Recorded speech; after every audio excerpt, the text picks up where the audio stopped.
बच्चों, आज का हमारा टॉपिक है संज्ञा। इंग्लिश में इसको बोलते हैं नाउन। बिल्कुल अच्छे से समझाएंगे, डिटेल से वीडियो कंप्लीट देखना। और इससे पहले वाली वीडियो में हम भाषा, लिपि, वर्ण, वर्णमाला, स्वर, व्यंजन, इन सब के बारे में, संयुक्त व्यंजन बिल्कुल डिटेल से बता चुके हैं। और उसमें एक चीज रहती है बच्चों, वो अभी आपको बता देते हैं। जैसे मैंने आपको ये बोला था, जो संयुक्त अक्षर होते हैं ना, जैसे संयुक्त अक्षर क्या होते हैं, एक पूरा व्यंजन और एक आधा व्यंजन होता है, तो उसको संयुक्त अक्षर बोलते हैं। उसका एक और दूसरा नाम भी होता है, यही बताना था बस आपको। जो इसका दूसरा नाम होता है उसका ये होता है द्वित्व व्यंजन। जैसे मक्का, मैं आधा क मक्का, मम्मी। जब आधा व्यंजन और एक पूरा व्यंजन आता है ना, उनको द्वित्व व्यंजन कहते हैं और संयुक्ताक्षर भी कहते हैं इसको। और जो हमारे 4 संयुक्त अक्षर थे, अक्षर, अज्ञाक्षर, इनके बारे में बिल्कुल डिटेल से पहले वाली वीडियो में बता चुके हैं, वो वीडियो जरूर देखें। अब आपको संज्ञा के बारे में बताएंगे। इंग्लिश में इसको नाउन बोलते हैं। हम नाउन बिल्कुल अच्छे से डिटेल से करवा चुके हैं। और जो आप हिंदी वाला टॉपिक करोगे ना, उसमें आपका बहुत काम आएगा, वो जो आपने उसमें सीखा था। तो संज्ञा किसे कहते हैं? किसी व्यक्ति, वस्तु, स्थान या गुण अथवा अवस्था, किसी के नाम को संज्ञा कहते हैं। चाहे कोई भी व्यक्ति है, चाहे वस्तु है, चाहे स्थान है, या अपने आपके मन का भाव है, उसका कुछ ना कुछ नाम होता है, उस नाम को ही संज्ञा कहते हैं। जैसे नाउन था ना, एंड किसी भी नेम को नाउन कहते हैं, वही किसी भी नेम को हम संज्ञा कहते हैं। एक ही बात है। जैसे ये देखिए, व्यक्तियों के नाम क्या हो गया, अमर, माधुरी, बच्चा, या कोई और भी नाम हो सकता है। किसी भी व्यक्तियों के नाम है, ये भी सारे के सारे संज्ञा हैं।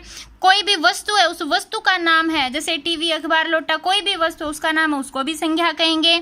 कोई भी स्थान है, उस स्थान के नाम को भी हम संज्ञा कहेंगे। जैसे रसोई घर, बाग, दिल्ली, या कोई भी स्थान हो सकता है इनकी जगह, उसके नाम को भी, यानी नाम ही संज्ञा होता है। मन का भाव, जैसे आपके मन में बहुत खुशी है या बहुत दुखी हो, जैसे आपको लग रहा है कि मैं बहुत सुंदर हूँ या वो बहुत सुंदर है, तो ये सारे के सारे मन के भाव होते हैं। इनका भी कुछ ना कुछ नाम ही होता है ना। अगर सुंदर है तो ये नाम हो गया ना सुंदर उसका। और मन में आपको लग रहा है कि खुशी हो रही है ये बात सोच के कि मैं बहुत सुंदर हूं, कि वो बहुत सुंदर है, तो ये क्या हो गया, संज्ञा हो गया। संज्ञा के कितने भेद हैं? संज्ञा के 3 भेद हैं, व्यक्तिवाचक संज्ञा, जातिवाचक संज्ञा, भाववाचक संज्ञा। ये व्यक्तिवाचक संज्ञा, इसको प्रॉपर नाउन कहते हैं। जातिवाचक संज्ञा को कॉमन नाउन कहते हैं। जिसने ये नाउन वाली वीडियो नहीं देखी ना, वो जरूर देखिए, क्योंकि हिंदी वाले ना इंग्लिश वालों के द्वारा ही ज्यादा अच्छे से लर्न होंगे। हिंदी वालों के साथ अगर वो बात है आपको याद है तो ये देखिए, किसी व्यक्ति, वस्तु, स्थान आदि के विशेष नाम को व्यक्तिवाचक संज्ञा कहते हैं। हमने इंग्लिश में कैसे करवाया था? प्रॉपर नाउन क्या होती है? किसी भी व्यक्ति है, कोई वस्तु, स्थान है, उसका जो प्रॉपर नेम होता है ना, उस प्रॉपर नेम को ही प्रॉपर नाउन कहते हैं। ये प्रॉपर नेम को उसने क्या कह दिया यहाँ पे? विशेष नाम। विशेष नाम होता है, यानी उसको व्यक्तिवाचक संज्ञा कहते हैं। जो जिस नाम से उसको पुकारा जाता है, जो उसका निजी नाम होता है ना, वो व्यक्तिवाचक संज्ञा होती है। जैसे महाराणा प्रताप है, लाल किला दिल्ली, ये सब क्या है? इनके निजी नेम है, खुद के नेम है, तो ये व्यक्तिवाचक संज्ञा हो गई। तो जातिवाचक संज्ञा क्या होती है? जिन शब्दों से किसी एक जाति, वर्ग के लोगों, वस्तुओं, स्थानों आदि का पता चलता है, यानी जो किसी समूह को बताते हैं, वो जातिवाचक संज्ञा कहते हैं। जैसे कॉमन नाउन होता है ना, कॉमन नाउन में हमने क्या बताया था? जो भी वर्ड किसी कॉमन नाम को बताता है। जैसे 4 बच्चे खड़े हैं, 4 लड़के खड़े हैं, मैं उनको बुलाऊंगी कि लड़के लड़की इकट्ठे हैं, मैं उनको बुलाऊंगी कि लड़के खड़े हो जाओ, तो सारे लड़के खड़े हो जाएंगे, तो वो क्या हो गया? लड़का क्या हो गया? कॉमन नाउन, यानी जातिवाचक संज्ञा। वो किसी एक जाति को बताता है, यानी जो लड़का जाति है ना, सभी लड़कों के लिए एक लड़का यूज किया जाता है, लेकिन सभी लड़कों के नेम अलग अलग है। मैं उनमें से किसी एक का नेम बोल लूंगी। अगर जैसे मैंने बोल दिया तरसेम खड़ा हो जाए, तो अकेला तरसेम खड़ा होगा, तो उसका निजी नाम हो गया, तो वो हो गया निजी नाम है, तो व्यक्तिवाचक संज्ञा। अगर सबके लिए एक नाम का यूज किया जा रहा है तो वो हो गया जातिवाचक संज्ञा। जैसे बहन है, फूल है, नदी है, सभी बहनें, सभी जितनी बहनें, सभी के लिए एक बहन वर्ड का यूज कर सकते हैं, लेकिन सभी बहनों के नेम अलग अलग होंगे ना, उनके नेम से बुलाएंगे तो वो हो जाएगा व्यक्तिवाचक संज्ञा। अगर अकेला बहन बोलेंगे तो हो गया जातिवाचक संज्ञा। जैसे फूल है, फूलों के भी अलग अलग नेम होते हैं, अगर फूल का प्रॉपर नेम बोलेंगे तो हो गया व्यक्तिवाचक संज्ञा। अगर उस अकेले फूल का यूज करेंगे बोलने में, तो फूल तो बहुत सारे होते हैं, तो उस सभी फूलों के लिए एक कॉमन शब्द का यूज किया जाता है, फूल, तो फूल हो गया जातिवाचक संज्ञा। ऐसे नदी हैं, बहुत सारी नदियां होती है, अकेला नदी हो गया जातिवाचक संज्ञा। अगर उस नदी का प्रॉपर नाम बोलेंगे हम तो वो हो गया व्यक्तिवाचक संज्ञा। ठीक है। ऐसे भाववाचक संज्ञा, जिन शब्दों से मन के भाव का पता चलता है, उसको भाववाचक संज्ञा कहते हैं। जैसे खुशी है, सुख है, दुख है आदि भाववाचक संज्ञा कहलाते हैं। अब ये देखिए, बच्चों को अच्छे से समझाने के लिए एक मटका, इसमें बहुत सारे नाम लिख रखे हैं। यहाँ पे व्यक्तिवाचक, संज्ञा, जातिवाचक और भाववाचक अलग अलग नाम राइट करने हैं। मेरी बेटी की बुक है, उसने राइट कर रखे हैं। जैसे इसमें से व्यक्तिवाचक हमने क्या क्या निकाल लिए, अमन, दिल्ली और हिमालय, ये तीनों के तीनों व्यक्तिवाचक संज्ञा हो गई। क्यों?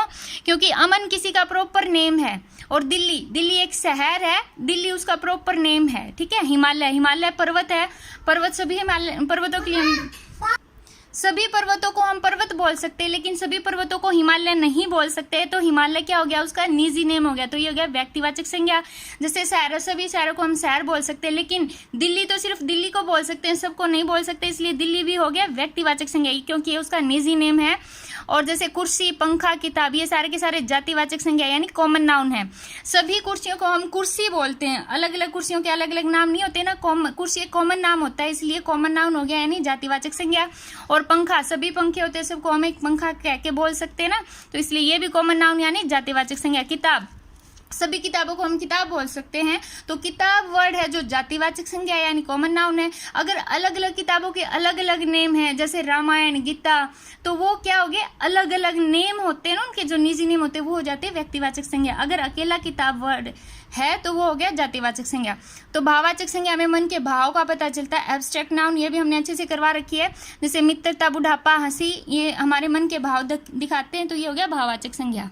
अब ये देखिए, इनमें संज्ञा शब्दों पर गोलदारा लगाना है। जैसे ये है फूल सुंदर है, हमने फूल के ऊपर गोलदारा क्यों लगाया, क्योंकि ये संज्ञा है, ये नाम है ना। क्यों? कौन सी संज्ञा? जातिवाचक संज्ञा। दादाजी सुबह सैर करने जाते हैं, तो दादाजी क्या हो गए, कॉमन नाउन है यानी जातिवाचक संज्ञा है, ये भी संज्ञा, इसके ऊपर लगा दिया हमने टिक।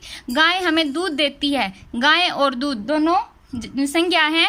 और मुझे सेब खाना अच्छा लगता है, सेब भी क्या हो गया हमारा, संज्ञा शब्द हो गया। माँ ने मुझे कहानी सुनाई, माँ और कहानी, ये भी नेम है यानी ये क्या हो गए, संज्ञा हो गए।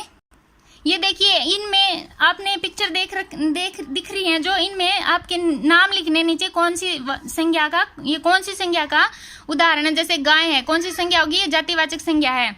क्यों? क्योंकि सभी गायों के लिए गाय शब्द का यूज कर सकते हैं। कुतुब मीनार, ये जो बिल्डिंग है, इस जो ये इमारत है, इस इमारत का प्रॉपर नेम है कुतुब मीनार, इसलिए प्रॉपर नाम है यानी व्यक्तिवाचक संज्ञा है।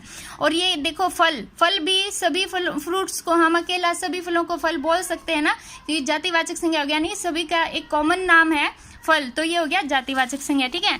आगे जैसे शिवाजी है, शिवाजी इस व्यक्ति का निजी नेम है, इसलिए ये व्यक्तिवाचक संज्ञा होगी।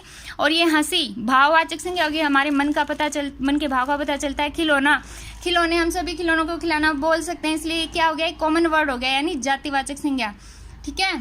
आई होप आपको अच्छे से समझ आ गया होगा। नेक्स्ट वीडियो में लिंग वचन अच्छे से डिटेल से करवाएंगे। चैनल सब्सक्राइब करना। Okay bye, Tata.